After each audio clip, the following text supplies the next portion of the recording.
तो नमस्कार बच्चों, स्वागत है आपका अपने YouTube channel the learners hub पे।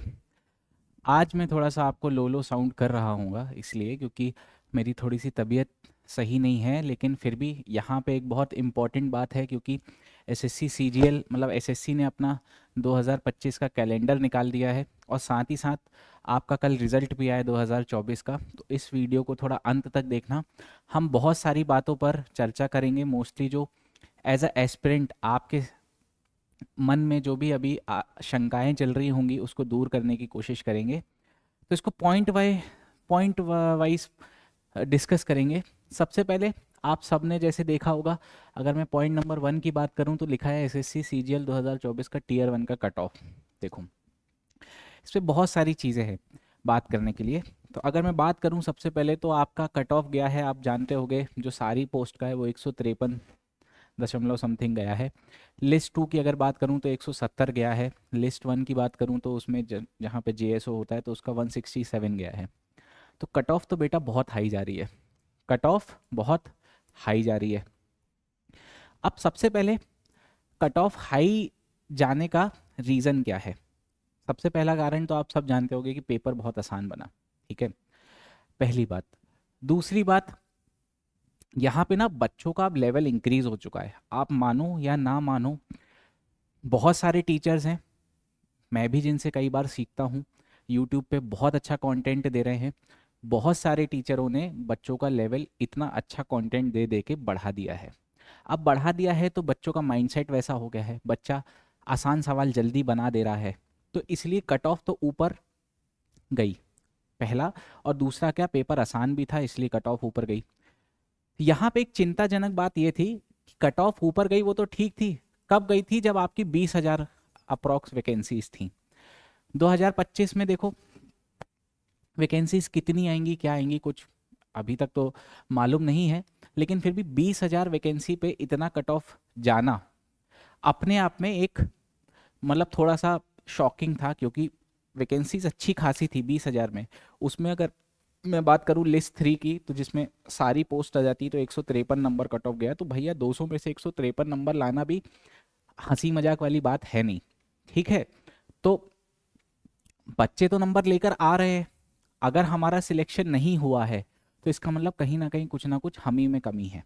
तो यहाँ पे दो मुझे मेजर फैक्टर लगते हैं कि कट ऑफ क्यों बढ़ा। सबसे पहले तो क्या कि आपका पेपर आसान था, और सब दूसरा क्या, यहाँ पे इतना अच्छा अच्छा कंटेंट फ्री अवेलेबल है बच्चे को। मैं अगर अपना पर्सनल ओपिनियन बताऊं तो बच्चे को कोई बैच, पेड बैच लेने की ज़रूरत नहीं है।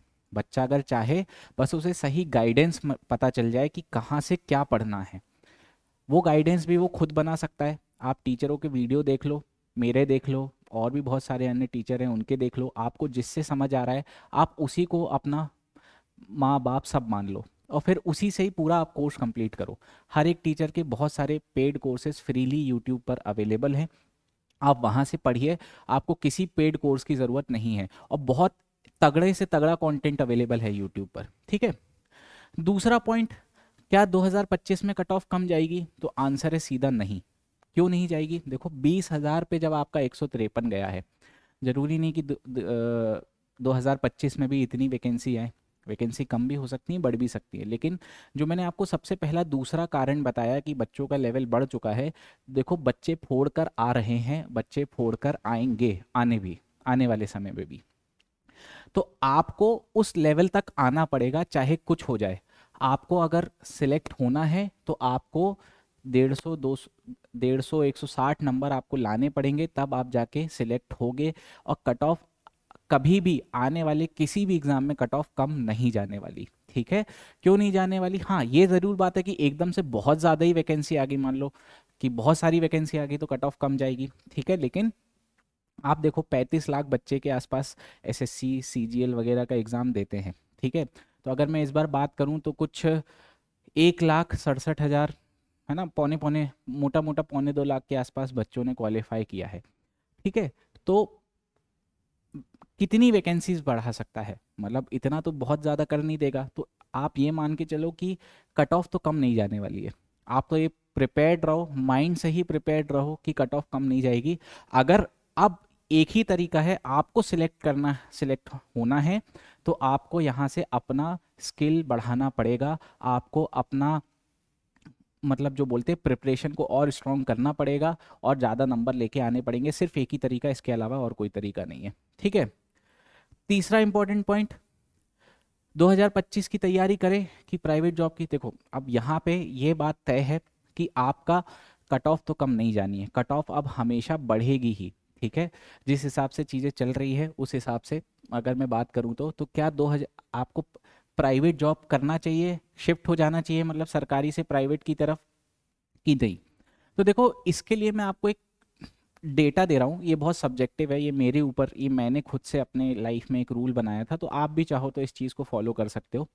देखो यहाँ पे प्राइवेट जॉब पर शिफ्ट होने का एक सबसे बड़ा कारण और जो सबसे बड़ा फैक्टर होगा वो है एज। मान लो कि अगर आप 25 साल के आसपास हो, 25 प्लस हो, तो मुझे लगता है कि अब आपको प्राइवेट सेक्टर के लिए ट्राई करना चाहिए। ठीक है, लेकिन इसमें एक छोटी सी और बात है, तभी करें जब आपने एक भी प्रीलिम्स क्लियर ना किया हो, एक भी प्रीलिम्स क्लियर ना किया हो अभी तक, और आप पिछले मतलब मान के चलो कि 22-23 साल से आप, या मान लो 21 साल से आप एग्ज़ाम देना शुरू कर चुके थे, मतलब आपने तैयारी करते हुए आपको 2-3 साल हो चुका है, 2-3 साल हो चुका और आपका एक भी प्रीलिम्स नहीं निकला, और आपकी उम्र अब 25 प्लस हो रही है। क्योंकि प्राइवेट, ऐसा देखो पहली बात तो ऐसा नहीं रहा है कि गवर्नमेंट जॉब ही सब कुछ है, आजकल प्राइवेट जॉब में भी बहुत बेहतर अपॉर्चुनिटीज़ अवेलेबल हैं, खासकर आईटी सेक्टर में अगर आप देखोगे तो गवर्नमेंट से बहुत ज़्यादा, लाख गुनी ज़्यादा अच्छी अपॉर्चुनिटीज़ हैं यहाँ पर। ठीक है, तो मैं तो अपनी क्लासरूम के भी सारे बच्चों को ये बोलता हूँ कि भैया तुम 25 तक कर लो, तुम्हें जितना करना है, 25 के बाद तुम प्राइवेट सेक्टर की करना है, क्योंकि अगर आपको प्राइवेट सेक्टर में भी घुसना है तो पहले उस हिसाब का आपको स्किल डेवलप करना पड़ेगा, वो स्किल सीखना पड़ेगा। बहुत सारे कोर्सेज होते हैं 6-7 महीने की जो आपको एक एंट्री करा देंगे, क्या बोलते हैं, आईटी सेक्टर में। अच्छा, प्राइवेट जॉब से मेरा मतलब आज के समय पे ऑलमोस्ट मतलब 90% ये मान के चलो कि आईटी सेक्टर की मैं बात कर रहा हूँ, क्योंकि मैं ये नहीं बोल रहा प्राइवेट जॉब मतलब तुम किसी ठेकेदार के अंदर लग जाओ, है ना, सिविल इंजीनियर के, तो वो प्राइवेट जॉब नहीं है। ठीक है, वो मजदूरी है, ऐसा समझ लो। प्राइवेट जॉब मतलब अच्छी खासी फॉर्मल सेक्टर की जॉब, जैसे कि टीसीएस, जैसे कि मतलब आईटी सेक्टर में जो बड़ी बड़ी एमएनसीज़ हैं आप उसमें लग जाओ, और जो दूसरे सेक्टर्स में हैं जो बड़ी बड़ी एमएनसीज़ हैं आप उसमें एंट्री लेवल पे घुस जाओ। फिर उसके बाद आप धीरे धीरे जैसे जैसे आपका एक्सपीरियंस बढ़ेगा आप वैसे वैसे स्विच कर करके अपना पैकेज बढ़ा सकते हैं। ठीक, मैंने ये 25 प्लस और प्रीलिम्स का कैटेगरी क्यों रखा है? दूसरे आप कैटेगरी में आ सकते हो कि आप 25 प्लस हो लेकिन आप प्रीलिम्स निकाल चुके हो, आप मेंस में अटक जा रहे हो, तो मुझे लगता है कि आपको अभी 1 साल और देना चाहिए 2025 में, क्योंकि जब आप प्रीलिम्स निकाल रहे हो तो इसका मतलब बिल्कुल तय है कि आपकी तैयारी तो ज़बरदस्त है, आपका बस थोड़ी और पॉलिशिंग की ज़रूरत है जिससे आपका मेंस निकल जाए। ठीक है, और तीसरा, अगर आप 25 से कम हो कोई बात नहीं, आपका प्रीलिम्स निकला हो चाहे ना निकला हो, अभी आप 25 तक तो ट्राई करो, क्योंकि ये बात तो तय है कि government is far better than any other job. ठीक है, लेकिन चूंकि यहाँ पे एज फैक्टर होता है, क्योंकि बेटा अगर आप हर चीज़ में लेट करोगे ना यहाँ पे, तो आप आने वाले अपने जीवन के सारे पड़ावों में लेट होते जाओगे। ठीक है, तो हम समय से सारी चीज़ें कर लें, क्योंकि ज़िंदगी ज़्यादा दिन की तो है नहीं, वैसे भी आजकल आप देख ही रहे हो कि 25-25 साल के लड़कों को हार्ट अटैक आ रहा है। तो ज़्यादा बेटर है कि भैया सरकारी नौकरी सब कुछ नहीं होती, अगर आप 25 साल के ऊपर हो आपको प्राइवेट में भी बहुत अच्छी अपॉर्चुनिटीज़ हैं और ज़्यादा बेहतर अपॉर्चुनिटीज़ हैं कंपैरेटिवली सरकारी, तो आप वहाँ पे घुसो, लेकिन उसको घुसने के लिए आपको फिर से 6 से 7 महीने आपको स्किल डेवलप करना पड़ेगा। आपको बहुत सारे ऐसे इंस्टीट्यूशंस हैं जहाँ पे आपको, जैसे आईटी में जा रहे हो तो कोडिंग रिक्वायर्ड होगी, कुछ बहुत सारे, कुछ मान लो कि आपको कोई लैंग्वेज ही सीखनी है जैसे C++ या जावा, जो भी होती होंगी, मुझे तो इतना आइडिया है नहीं, लेकिन आपको उसमें भी घुसने के लिए आपको पहले एक स्किल सेट डेवलप करना पड़ेगा। देखो आज के ज़माने में स्किल सेट बहुत ज़्यादा इंपॉर्टेंस रखता है ना, तभी आप वहाँ पे एंट्री कर पाओगे। फिर वॉक इन इंटरव्यूज़ होंगे, आप कई बार रिजेक्ट होगे, क्योंकि इसमें भी प्रोसेस में समय लगेगा। ऐसा नहीं है कि भैया आपने सोच लिया कि अब प्राइवेट में जाना है तो आप 2 महीने के अंदर प्राइवेट में घुस जाओगे, नहीं। अगर आप एज अ फ्रेशर हो, मैं एकदम बिल्कुल फ्रेशर की बात कर रहा हूँ, ऐसी बात नहीं कर रहा कि पहले आप ऑलरेडी काम कर चुके, आपके पास एक्सपीरियंस है, फिर आपने छोड़ी जॉब, फिर आपने तैयारी करी, नहीं हुआ तो अब वापस घुस रहे हो। हाँ, तब थोड़ी चीज़ें आसान होंगी आपके लिए, लेकिन अगर आप फ्रेशर हो, आप सीधा कॉलेज के बाद सीधा तैयारी में लग गए, आपने कोई स्किल सेट डेवलप नहीं किया, आप सिर्फ पढ़ाई पढ़ाई पढ़ाई करते रहे और नहीं हुआ, तो फिर आपको फिर यहाँ पे घुसने के लिए समय लगेगा, ये बात तय है। 6 से 7 महीने यहाँ पे भी आपको रगड़ना पड़ेगा, तब आप यहाँ जाके एंट्री लेवल पे घुस पाओगे। फिर उसके ऊपर आपको जितना आगे जाना है वो आपके ऊपर डिपेंड करेगा कि आप कितने अच्छे से चीज़ों को मतलब ग्रास्प कर पा रहे हैं, आप वहाँ पे कितना अच्छा आप परफॉर्मेंस दे पा रहे हैं। जितना अच्छा परफॉर्मेंस देंगे उतना आप ऊपर चले जाएंगे। ठीक, यहाँ तक बात क्लियर। तो यहाँ पे हम मोटा मोटा ये 3 चीज़ें डिस्कस कर चुके हैं। ये कर चुके हैं कि भैया सबसे पहले कट ऑफ तो अब आने वाले समय में मुझे नहीं लगता कि कम जाएगी। क्यों नहीं जाएगी? क्योंकि बच्चों का लेवल बढ़ चुका है। ये सबसे बड़ा इम्पॉर्टेंट फैक्टर है आज के समय पे। आप एसएससी जो क्लियर कर रहे हैं उन बच्चों को देखो, उनका स्किल नहीं मतलब उनका आपका क्लास अटेम्प्ट करने का, एग्ज़ाम अटेम्प्ट करने का तरीका ही आप देख लोगे, अपना अटेम्प्ट करने का तरीका देख लेना, आपको वहीं पे डिफरेंस समझ में आ जाएगा कि आपका क्यों नहीं हुआ। चौथे बात पे बात करते हैं। अगर मान लीजिए आप यहाँ पे तैयारी अभी भी करना चाहते हैं तो आपकी करेक्ट स्ट्रैटेजी क्या होनी चाहिए 2025 के लिए?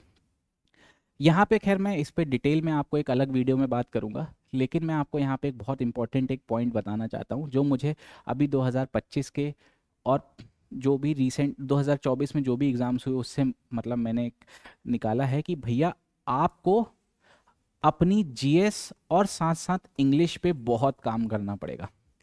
देखो देखो आपका, जिनका बच्चों का सिलेक्ट नहीं हुआ है, आपके पास आपका स्कोर कार्ड होगा, मान लो कि आप थोड़ा बहुत आसपास हो गए कट ऑफ के, तो आप देखना कि भैया जो सिलेक्ट होने वाले हैं और जो नई सिलेक्ट होने वाले हैं ना, उनने मैथ्स और रीजनिंग में लगभग लगभग 22+ सही बनाए होंगे। ठीक है, लगभग लगभग मैं ऑन एन एवरेज बात कर रहा हूँ। ठीक है, रीजनिंग में तो सब 25 में से 25 सही बनाते हैं, मैथ्स में भी क्या 22+, मतलब जो आपको डिफरेंस क्रिएट कर रहा है वो जीएस कर रहा है और इंग्लिश कर रहा है। तो बच्चों यहाँ पे आपको जीएस पे ताबड़तोड़ मेहनत करनी पड़ेगी, आप तभी उस कट ऑफ वाली लाइन के आगे जा पाओगे, क्योंकि मैथ्स और रीजनिंग तो हर कोई बना ले रहा है। अब मैथ्स आपका सिलेक्शन नहीं कराता, अब आपका जो सिलेक्शन कराता है वो क्या कराता है, एक जीएस और दूसरा इंग्लिश।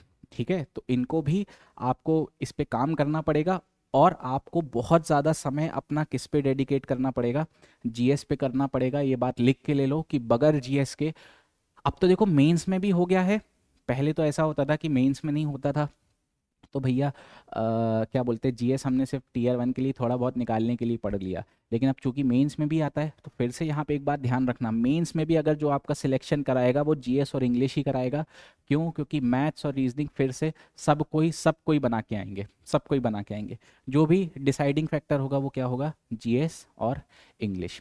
ठीक है, अगर आप पूरा एक डिटेल स्ट्रैटेजी जानना चाहते हैं कि आप मैथ्स को कैसे कैसे पढ़ें, आप रीजनिंग कैसे कैसे पढ़ें, आप जीएस कैसे कैसे पढ़ें, आप इंग्लिश कैसे कैसे पढ़ें, तो आप कमेंट सेक्शन में ज़रूर बताइएगा। मैं हर एक अपने यहाँ के टीचर से एक आपके लिए वीडियो डलवा दूंगा कि कैसे करना चाहिए, क्या नहीं करना चाहिए। नहीं भी डलवाऊँ तो यूट्यूब पे बहुत सारा कंटेंट अवेलेबल है कि कैसे करना चाहिए। आप पहले सबका सुन लो, फिर आपको जैसा सही लग रहा है आप वैसे वैसे करके देख लो। ठीक है, तो मुझे लगता है कि आपके काफ़ी सारे डाउट इस वीडियो को देखकर क्लियर हुए होंगे। तो हम मिलते हैं बहुत ही जल्द फिर से। आप एक बार ज़रूर कमेंट सेक्शन में बताइएगा कि आपको जो मैंने आपको सलाह दी है वो आपको कैसी लगी। ठीक है, चलो तो मिलते हैं फिर, बाय बाय। और निराश ना हो, ये सिर्फ एक पार्ट ऑफ लाइफ है, कभी सिलेक्शन होगा कभी सिलेक्शन नहीं होगा, चलता रहता है ये जीवन में। कभी आप किसी दूसरे से आगे रहोगे, कभी आप दूसरे से पीछे हो जाओगे, कभी दूसरा आपसे आगे हो जाएगा, कभी वो आपसे पीछे हो जाएगा। तो इसको बहुत ज़्यादा दिल पे नहीं लेना है। ठीक है, सरकारी नौकरी में नहीं हुआ तो हम प्राइवेट में बहुत अच्छा कर लेंगे, ये उनके लिए जो 25 से ज़्यादा हो चुके हैं और उनका प्रीलिम्स भी नहीं निकला है। ठीक है, तो यहाँ से मैं आपसे विदा लेना चाहूँगा। होपफुली आपको सेशन अच्छा लगा होगा। Thank you.